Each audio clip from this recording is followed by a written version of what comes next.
¿Qué tal? ¿Cómo les va, jóvenes? Buen día. Soy el doctor Chávez. Soy médico reumatólogo. Soy su profesor de reumatología para este semestre. Quiero pedirles una disculpa antes que nada por el retraso en las charlas. Aunque no estamos yendo a la universidad, esto de la pandemia también nos ha afectado a nivel de revisar a los pacientes, de tener nuevos horarios, ciertas restricciones, y por lo tanto algunas de ellas consumen tiempo. Sin embargo, quiero que sepan que pues es el tercer semestre que vamos a trabajar en línea.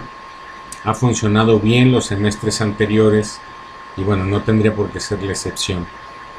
Ya me presenté con algunas diapositivas, con algunos informes sobre lo que hago.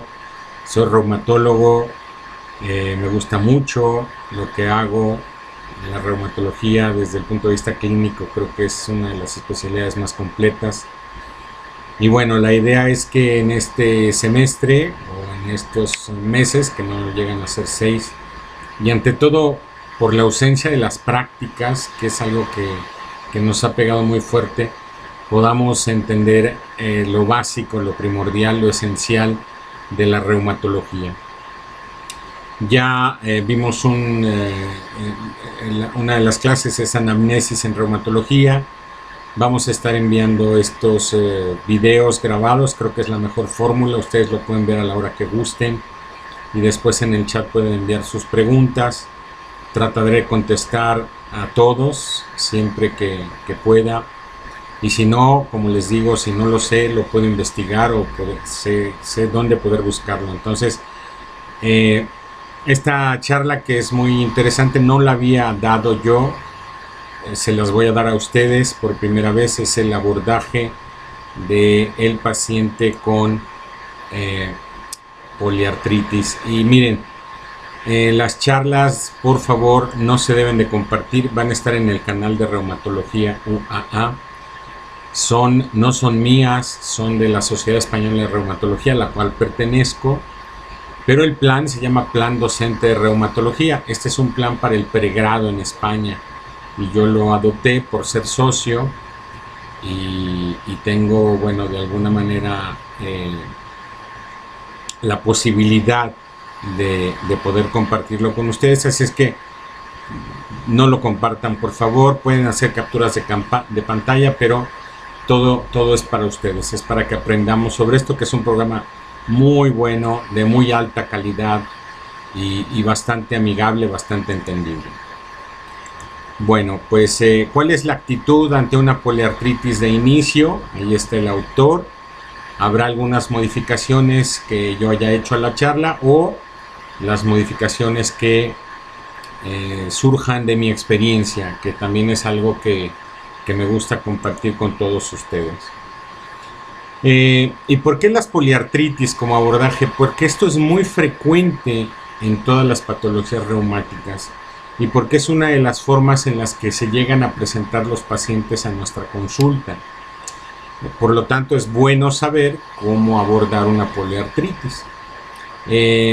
Pareciera ser que una poliartritis es algo muy sencillo, muchas articulaciones inflamadas. Sin embargo, se requiere de conocer fisiología, anatomía, fisiopatología de las enfermedades reumáticas más frecuentes. Y recuerden que somos reumatólogos, o sea, vemos al paciente desde el punto de vista integral y sistémico.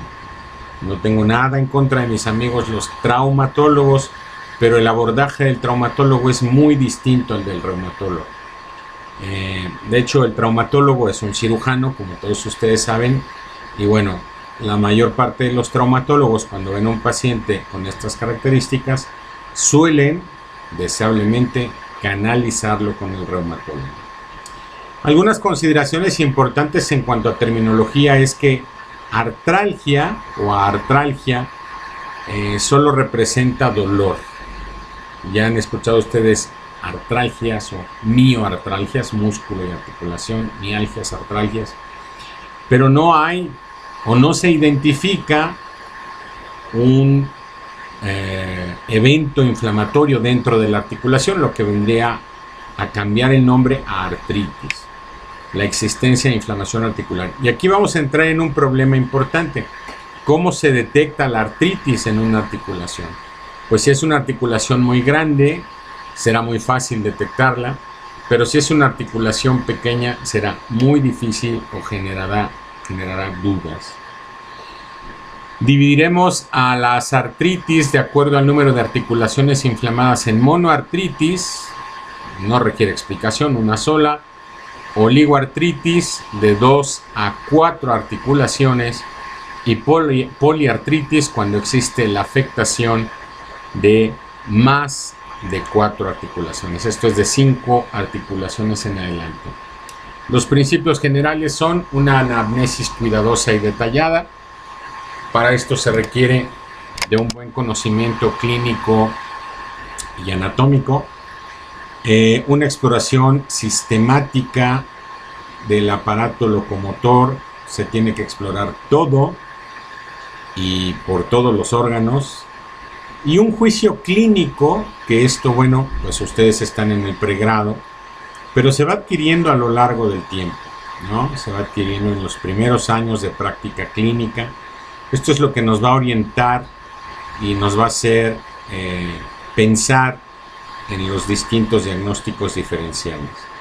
Hay exploraciones complementarias que no son necesariamente parte de una exploración rutinaria como la que haría un médico general, pero tenemos que conocerlas sobre todo en cierto tipo de articulaciones o cierto tipo de patologías. Y el juicio finalmente diagnóstico. ¿Qué voy a necesitar para corroborar lo que he investigado en mi paciente? Viene después la historia clínica con estos antecedentes que recuerden ustedes la semiología del Suros o la semiología de Hinich o la semiología de donde hayan revisado semiología. Algunas de estas cosas no vienen, pero para nosotros los reumatólogos el antecedente de psoriasis, de uveitis, de enfermedad inflamatoria intestinal, llámese CUSI o Crohn, de espondilitis en los varones de la familia, de reumatismo como la artritis reumatoide o el lupus eritematoso sistémico es muy importante porque tiene una agregación familiar. Y entre los antecedentes personales están las infecciones previas de garganta, genitourinarias, gastrointestinales. El interrogatorio, tengan mucho cuidado al pasar a un paciente, recuérdenle que la información es confidencial. Los contactos sexuales previos en mujeres, en hombres, los episodios de diarrea, ya sea aguda, intermitente, crónica, subaguda, el dolor en el ojo acompañado de eritema, ojo rojo doloroso que corresponde a una uveitis, habitualmente. Las placas de psoriasis que ustedes seguramente ya vieron en dermatología. Es muy importante tener esto porque a veces el paciente, saben que llega al consultorio porque le duele y él piensa que su psoriasis, si es que está controlada y no es muy visible, no tiene absolutamente nada que ver con el motivo de consulta con el reumatólogo. Él piensa que si tiene una descarga a nivel genitourinario o genital, ya sea hombre o mujer, pues esto no tiene nada que ver con una rodilla inflamada. Y claro que tiene que ver, por eso es muy importante. El uso de diuréticos, sobre todo en algunos pacientes propensos a los ataques o a las crisis de gota, el consumo de alcohol, las adicciones intravenosas por algunas artritis sépticas son importantes. Vamos a dividir también a nuestros pacientes en grupos etarios, si son jóvenes, si son adultos, si son ancianos. Hay ciertas patologías que suelen estar con mayor prevalencia en ciertos grupos de edad. Por ejemplo, en el joven está la artritis reactiva, sobre todo ante infecciones del tracto genital o venéreas, pues el lupus eritematoso sistémico, que tiene un tipo de artritis muy parecido al de la artritis reumatoide, pero que no es erosiva, y está la artritis idiopática juvenil. Ya veremos que hay reumatólogos pediatras, entonces hay un subgrupo de enfermedades reumáticas que aparecen en los niños. En el adulto estamos hablando de mujeres 20 a 50 años, la artritis reumatoide, la artritis psoriásica, también en hombres.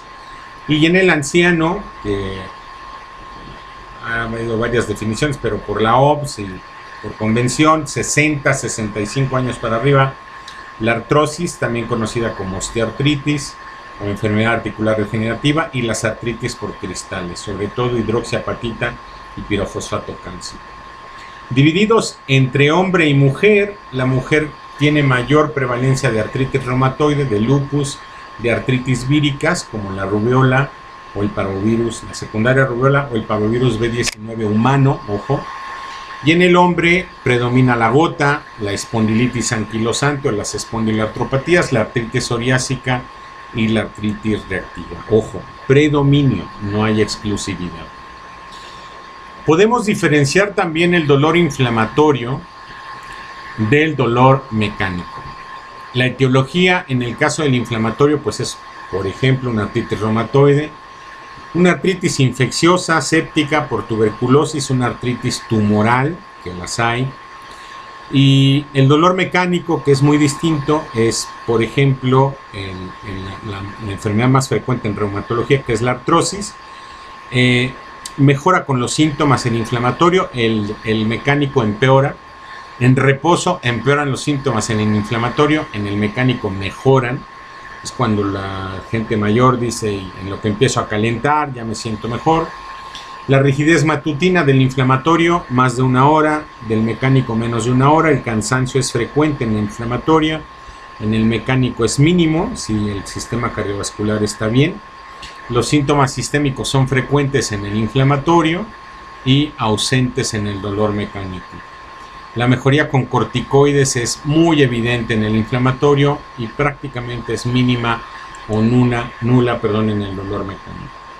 De acuerdo al tiempo de evolución podemos definirla en aguda y crónica. La aguda tiene una duración de menos de 6 semanas, generalmente es autolimitada y es muy propia de las poliartritis por virus. Virus de Epstein-Barr, parvovirus B19 humano, por ahí Zika, chikungunya, dengue también están ahí. Ahora con el COVID se han detectado casos de pacientes en los que se dispara una poliartritis por COVID. No sabemos hasta cuánto puede durar. Y la crónica, que tiene una duración de 6 semanas con episodios recurrentes o evolución en brotes, y es propia de la artritis reumatoide, el lupus eritematoso sistémico o el síndrome de Sjögren. Como se pueden dar cuenta, algunas de estas enfermedades las iremos viendo a lo largo del curso,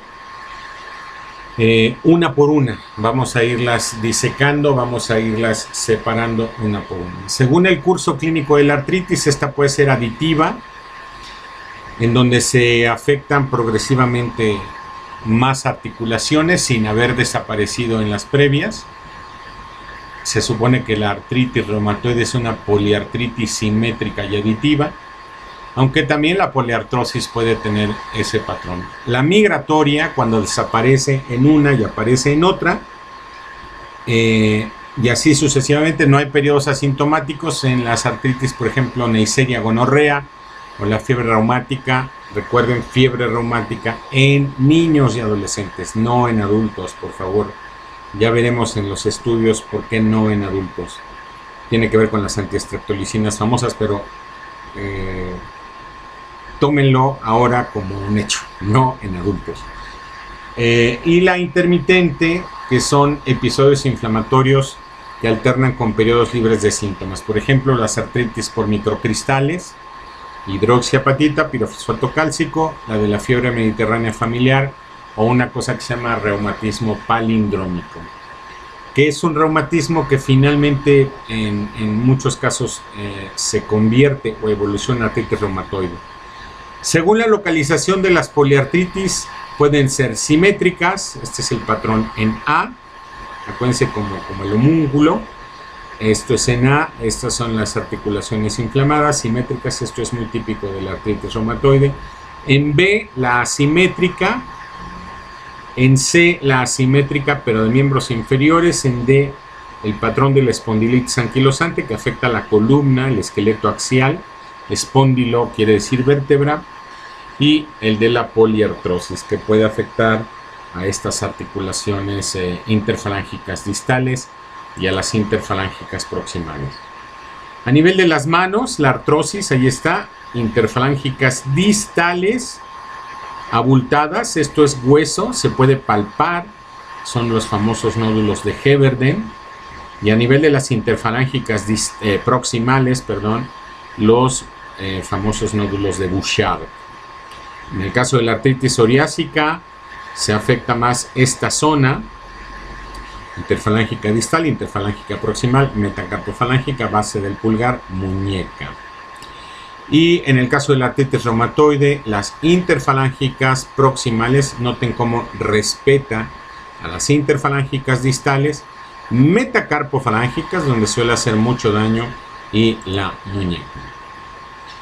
Los síntomas asociados sistémicos son, en el caso de, por ejemplo, lupus, artritis reumatoide, la febrícula, la astenia, la anorexia, la pérdida de peso, el cansancio. En el caso de las enfermedades de la colágena o conectivopatías tipo el lupus eritematoso sistémico, está la fotosensibilidad, la alopecia, no como la mía. Lo pueden preguntar a la paciente. Se te cae el pelo, y a muchas mujeres se les cae el pelo al bañarse y al peinarse, pero una clave es, se desprende pelo al tú hacer esta tracción, dejas pelo, cabello sobre la almohada. Las aftas orales, las úlceras orales, de las cuales les mandé una foto. El fenómeno de Raynaud, que es esta coloración trifásica, blanca, morada, roja, que ocurre con el frío. El síndrome seco, que puede ser gerostomía y geroftalmia, los nódulos subcutáneos o nódulos reumatoides, en el caso de la artritis reumatoide, superficies de extensión, la debilidad proximal, en el caso de las miopatías, la disfagia, esclerodermia, miopatías inflamatorias, la disnea en esclerodermia porque se afecta el pulmón, en espondilitis anquilosante también. En el caso de las poliartritis, las aftas, las uveitis, la talalgia, las espondiloartritis se caracterizan por dolor en una región anatómica que se llama entesis, que es la unión de un ligamento, músculo, tendón a un hueso. Diarrea, deposiciones blandas, lesiones de psoriasis. Miren ustedes, bueno, aquí abajo de mí, una mujer con alopecia, úlceras orales, boca seca, gerostomía, livedo reticularis, que es esta coloración que aparece aquí, uveitis, ¿no? Aquí hay una uveitis, aquí hay una dactilitis, un dedo en salchicha, y me parece que esto es una colonoscopia de un paciente con enfermedad inflamatoria. Bueno, en la exploración, ¿cuál es el primer paso? Identificar dolor articular contra periarticular. Voy a poner como ejemplo mi muñeca. Si yo tengo líquido en la muñeca, dice articular, movilidad limitada con dolor a la movilización activa y pasiva. Si yo tengo líquido en la muñeca, el hacer este movimiento me va a ocasionar mucho dolor. De hecho, no lo voy a poder hacer. Pero si son los tendones de mi muñeca, los extensores o los flexores, los que están inflamados, solamente voy a tener dolor contra la resistencia generalmente, pero voy a poder hacer el movimiento. Pero si alguien me impide hacer el movimiento, voy a tener mucho dolor. Esa es una aproximación clínica para distinguir el dolor articular del periarticular. Claro, alguien me podrá decir, bueno, ¿puedo tener los dos aparatos afectados? Sí, tanto la articulación como el aparato periarticular, por supuesto que sí. Y confirmar si se trata de artritis con los signos que ya conocemos: calor, rubor, tumor, dolor y pérdida de la función, que normalmente, si bien es muy gráfica esta imagen, aquí donde está la flecha, lo difícil viene cuando exploramos.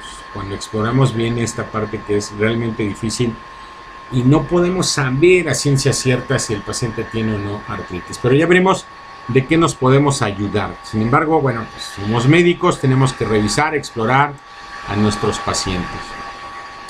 Este es un algoritmo interesante en el caso de la historia clínica, para saber si esto es articular. No, ya exploramos. Un cuadro no articular puede ser una tendinitis, bursitis, polimialgia, fibromialgia o un trauma, ¿de acuerdo? Si decimos que sí en nuestra exploración ha durado más de 6 semanas, no, o sí. Si es duración de más de 6 semanas, es crónica. ¿Existe inflamación? No. Puede ser una afectación articular no inflamatoria crónica, valorar artrosis. Y si es sí, puede ser una artritis inflamatoria crónica. Si afecta más de 3 articulaciones y es simétrica, puede tratarse de, déjenme mover el relojito, puede tratarse de artritis reumatoide o una enfermedad del tejido conectivo como lupus. Si es asimétrica, puede ser artritis psoriásica o artritis reactiva. Y si en la duración no fue de 6 semanas y es aguda, valorar alguna artritis séptica por microcristales. Insisto, cada vez que les suelo explicar bastante bien esto para que se les quede en la cabeza. Microcristales son pirofosfato cálcico e hidroxiapatita, artritis reactiva o el inicio de una artritis crónica. ¿Qué pasa? Pues que a lo mejor le falta más tiempo de vigilancia o de evolución a este paciente. Las exploraciones complementarias se hacen con una biometría hemática, una bioquímica con ácido úrico, función renal, transaminasa CPK, reactantes de fase aguda, proteína C reactiva, eritrosedimentación o velocidad de sedimentación globular. Aunque son poco específicos, ayudan a distinguir la presencia o ausencia de inflamación y el sedimento inmune.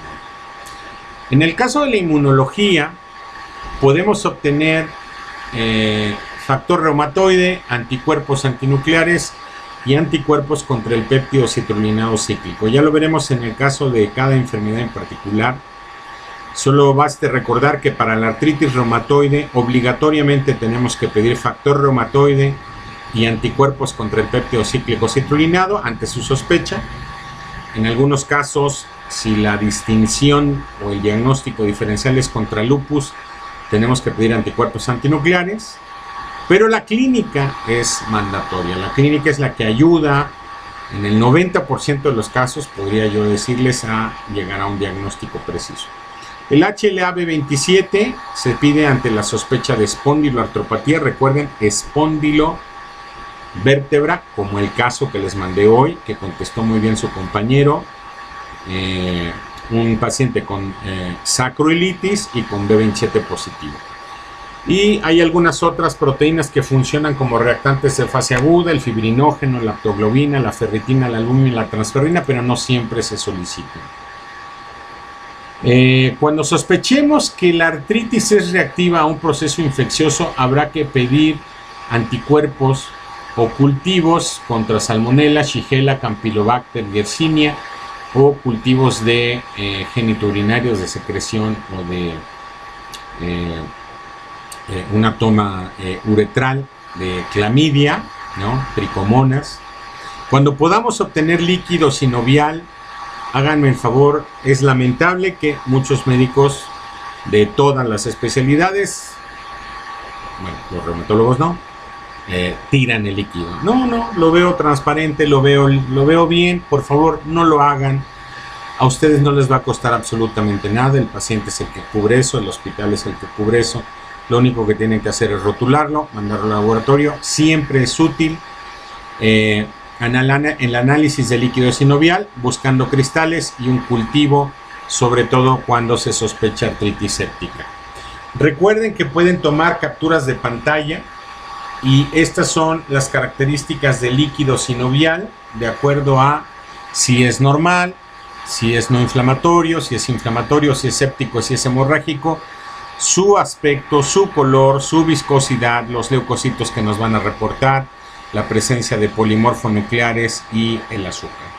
Aquí hay ejemplos de hemorrágico, de séptico, de inflamatorio, de no inflamatorio y de normal. Bueno, seguramente lo veremos en cada una de las distintas enfermedades, pero esto es una guía que les puede servir. Esta foto, cáptenla, puede venir en un examen. Ojo. Las pruebas de imagen se hacen con radiografías. El análisis inicial de todo paciente con poliartritis es radiografías. Es económico, no es invasivo. Sin embargo, sepan que la mayor parte de las veces van a tener resultados normales y que una radiografía normal no necesariamente descarta una patología. Siempre hay que pedir AP de manos, pies y tórax, y pues si sospechamos que hay un problema en cadera, una AP de cadera, si son las dos caderas pelvis, si son las sacroiliacas pelvis, si es la columna, pues columna dorsal, lumbar, AP y lateral, de acuerdo al sitio que ustedes vean afectado. ¿Qué hallazgos puede haber? Pues puede haber erosiones en una mano como esta. Hay que pensar en artritis reumatoide. Puede haber osteofitos o sobrecrecimiento óseo. Hay que pensar en artrosis. Puede haber calcificaciones intraarticulares, como esto que está aquí en el menisco. A esto se le conoce como condrocalcinosis y es muy característico de la enfermedad por depósito de pirofosfato cálcico. Entonces, recuerden, la imagen de rayos X es importantísima. Es un abordaje inicial muy importante que no debemos olvidar. Muy bien. Cuando tenemos la posibilidad de evaluar a nuestro paciente con ecografía o con ultrasonido, hay que hacerlo. No lo pueden ver, pero aquí atrás tengo un ecógrafo.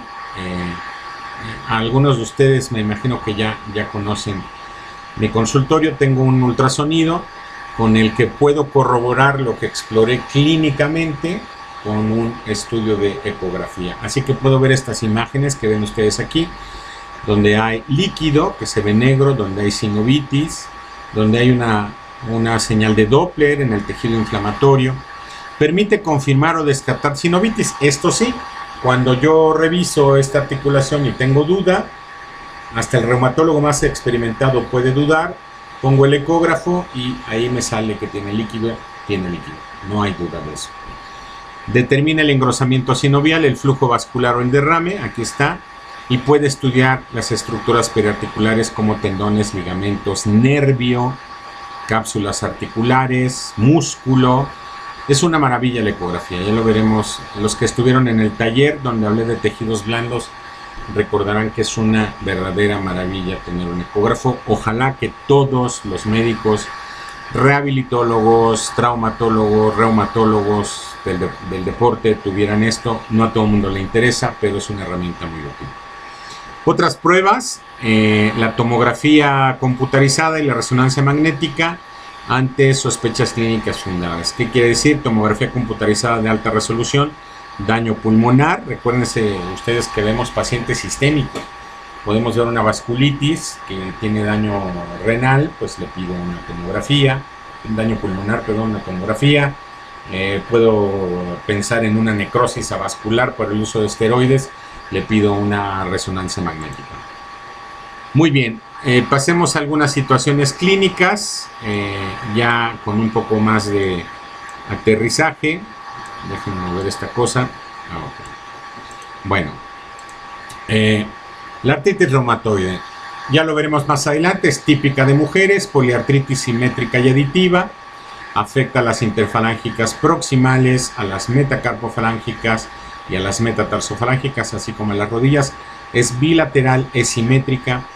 Está asociada a fatiga, cansancio, febrícula, astenia, dinamia, pérdida de peso, y la rigidez de las manos es de más de 30 minutos. Si no hacemos nada, porque algunos pacientes me preguntan y en la clase me dicen, ¿esa es la deformante? Pues no de entrada, vean esta mano, pero si no hacemos nada, por supuesto que se puede hacer deformante. Hoy en día es muy difícil ver una artritis reumatoide que llega a grados de deformidad extremos gracias al diagnóstico oportuno y a la labor de ustedes como médicos de primer contacto. Pero si no hacemos nada, por supuesto. En la radiografía, ¿qué se puede ver? Erosiones, sobre todo en los márgenes. Tienen que tener muy buen ojo el radiólogo y ustedes, les doy un tip. Si tienen ultrasonido, las erosiones por ultrasonido, esto se los voy a preguntar en algún momento, se pueden ver hasta 6 meses antes de que aparezcan en una radiografía. Ojo, no digan que no se los dije. Jóvenes, ¿cuándo se pueden ver erosiones en artritis reumatoide por ultrasonido? 6 meses antes de que aparezcan por radiografía. Ese es un tip. Laboratorio, factor reumatoide y anticuerpo contra el péptido cíclico citrulinado. Ojo, ya lo veremos en artritis reumatoide. Factor reumatoide solamente positivo en 60% de los pacientes. Hay gente caminando con artritis reumatoide y factor reumatoide negativo, no se me sorprendan. Antipéptido cíclico citrulinado positivo en 96% de los pacientes. Por lo tanto, hay un 4% de pacientes caminando por las calles con diagnóstico de artritis reumatoide que son negativos a ambos. Por favor, a esa gente no me le digan que no tiene artritis reumatoide. Por favor, claro que la tiene. Lo que no tiene son esos dos marcadores. Pero no es necesario que se cumpla el tener los marcadores si el paciente tiene artritis. Ya lo veremos en la clase de artritis reumatoide. En el lupus, que afecta a mujeres jóvenes, hay poliartritis muy parecida a la de la artritis reumatoide, pero a diferencia de la artritis reumatoide no es deformante, es reductible. ¿Qué quiere decir? Si yo tengo una mano con artritis reumatoide muy avanzada, yo le hago esto y no puedo lograr nada, pero en el caso de lupus puedo jalar o ponerla en plano y se va a volver normal. A eso se le conoce como artropatía de Yacoud o de Jacoud, artropatía de Yacoud. O sea que en el aire, por decirlo así, la mano parece deforme. Para el que me diga no, que no es deforme, sí, no, pero es reductible. La artritis reumatoide, cuando alcanza una deformidad así, no es reductible, ¿de acuerdo? Esto es en el caso de lupus, que es otro escenario clínico. Sin embargo, aquí tenemos el eritema en alas de mariposa, que nos da una pista, el fenómeno de Raynaud, la fotosensibilidad, las úlceras orales, el eritema malar. Fíjense cómo respeta el puente nasal y el surco nasogeniano. No es erosiva. En el laboratorio hay otros marcadores: leucolinfopenia, anemia, anticuerpos antinucleares, pero lo veremos en lupus. En la esclerodermia hay un patrón simétrico distal. Este es el famoso fenómeno de Raynaud. Estas son las telangiectasias que aparecen ahí. La boquita, como el signo de la jareta. El fenómeno de Raynaud viene a predecir muchos años antes, a presentarse muchos años antes de que aparezcan las manifestaciones en piel. Recuerden, esclerodermia. Hay poliartritis de interfalángicas proximales, metacarpofalángicas, no hay erosiones, pero ojo, en la esclerodermia puede haber calcinosis. En el laboratorio, además de los antinucleares, hay otros anticuerpos, ya lo veremos: anti-RNP, anti-SSL60, anticentrómero, depende de la variante. Y la capilaroscopía muestra megacapilares y zonas avasculares. Ojalá les pueda mostrar un estudio de capilaroscopía. Le voy a pedir al doctor Tello que me ayude, que ha dado clases conmigo ahí en la universidad. Él es experto en capilaroscopía, para enviarles cuando veamos ese tema un estudio. Aquí hay un fenómeno de Raynaud. Miren el cambio de coloración en las manos. Un paciente con acrosteolisis. Miren cómo se pierden los pliegues y se va reabsorbiendo o resorbiendo la falange distal. Y esto puede ser tan grave que produzca úlceras cutáneas con contracturas en flexión de los dedos. Esto es en pacientes con esclerodermia. Síndrome de Sjögren, también lo veremos más adelante. Ojos secos y boca seca.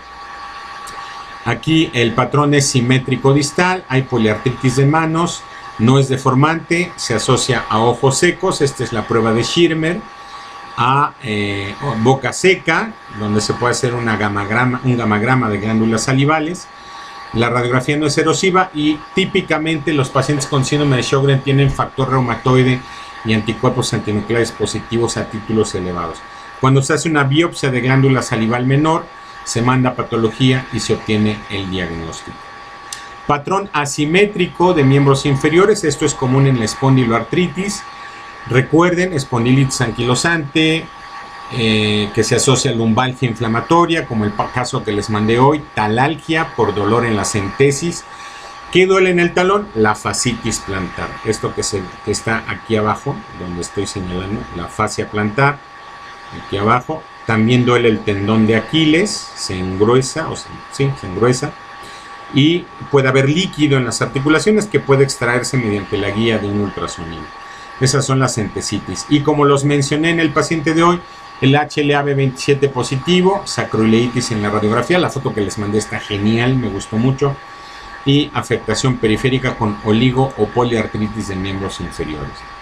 En la artritis psoriásica, similar a la artritis reumatoide, con afectación de interfalángicas distales, es asimétrica, puede haber daño al esqueleto axial, el factor reumatoide es negativo, pertenece al grupo de espondiloartropatías, y las espondiloartropatías, por definición, ya lo veremos más tarde, son espondiloartropatías seronegativas, negativas al factor reumatoide. Hay alteraciones cutáneas, antecedentes familiares, y en las reactivas hay una artritis aditiva con afectación de los miembros inferiores que tiende a ascender, y antecedentes de infección genito-urinaria o gastrointestinal. Las gastrointestinales, CUSI o Crohn, tienen diarreas intermitentes, alteraciones de evacuaciones con sangre, moco, ¿no?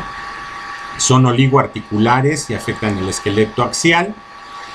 Y en la polimalgia reumática, que va muy de la mano con una vasculitis que se llama arteritis de células gigantes, lo veremos en el capítulo de vasculitis, se afectan los adultos mayores de 50 años. Específicamente duelen mucho los hombros, la cintura escapular y la cintura pélvica, las caderas. Se aumenta mucho la velocidad de cimentación globular, dura un mes, la CPK se eleva, se hace una biopsia de arteria temporal, se manda al patólogo, puede haber cefalea y además hay una pérdida de peso, claudicación mandibular, y pueden llegar a perder la vista estos pacientes. No crean que es algo tan frecuente, la raza influye mucho en esta vasculitis, sobre todo en caucásicos, no tanto en el hispano o en el mestizo mexicano, sino más bien en caucásicos, aunque hay que estar al pendiente. Ahí hay que hacer diagnóstico diferencial de artritis reumatoide en el anciano, arriba de los 60 años, y lo que conocemos como falsas artritis. No son enfermedades, sino síntomas de distintas enfermedades, y todas las artritis crónicas las pueden originar. Las poliartrosis, pacientes con artrosis, ya esos son los dos primeros temas, artritis reumatoide de artrosis, pero hay artrosis tan avanzadas y tan sin tratamiento que parecen unas verdaderas artritis reumatoides y nos pueden invitar o nos pueden hacer caer en la trampa.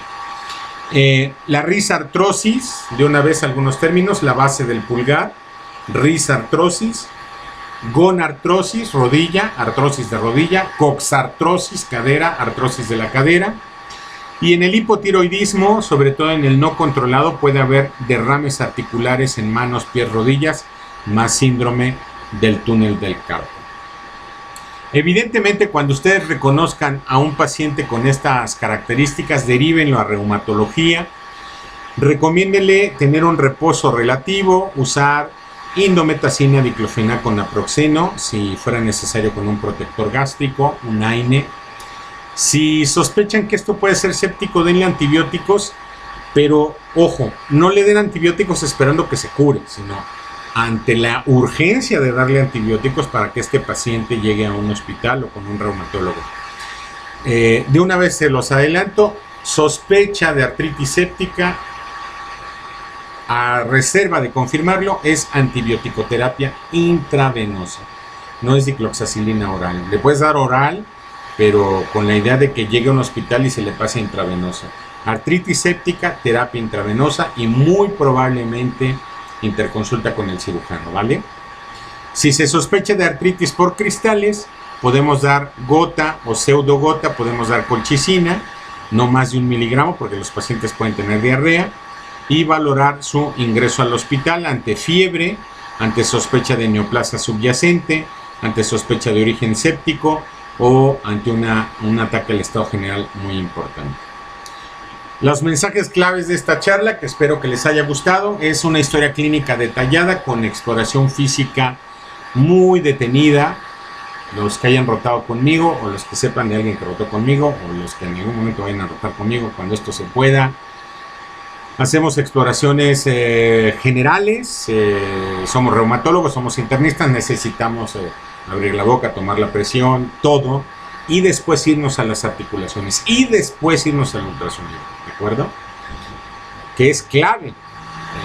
Desnudar al paciente, darle una batita, tocarlo, buscar lesiones de psoriasis. Me he encontrado lesiones de psoriasis en la espalda de que el paciente ni siquiera sospechaba. Las manifestaciones extraarticulares orientan al diagnóstico diferencial y no deben de olvidarse en la anamnesis. Las exploraciones deben de ser complementarias y dirigidas. Siempre debemos de realizar análisis de líquido sinovial cuando se pueda y mandarlo al laboratorio. Y la radiografía, aunque puede ser normal, se tiene que solicitar, y la ecografía es un examen que es deseable en muchos de estos casos. Pues bien, jóvenes, con esto termino esta clase que me gusta mucho porque es como un abordaje del enfermo reumático, es como tocar muchas de las enfermedades que vamos a ver a lo largo de las distintas charlas, y bueno, pues que me permite presentarme, pues si no en tiempo real, en esta época, estamos a 11 de febrero, y ponerme a sus órdenes. No hay preguntas tontas, si bien el chat no se debe de prestar para relajo, para cuestiones políticas y cosas así, ustedes pregunten con confianza en el chat, nadie tiene por qué burlarse, yo contestaré a todas las preguntas que pueda contestar. Y bueno, pues pasaré videos, casos de mi consulta privada, y espero ayudarles en todo lo que les pueda ayudar, ¿de acuerdo? Les deseo que sea un buen curso para todos. Hoy mismo les mando esta charla y pues les deseo muy buena suerte, que aprendan mucho, y me pongo otra vez a sus órdenes. Gracias por su atención. Buen día.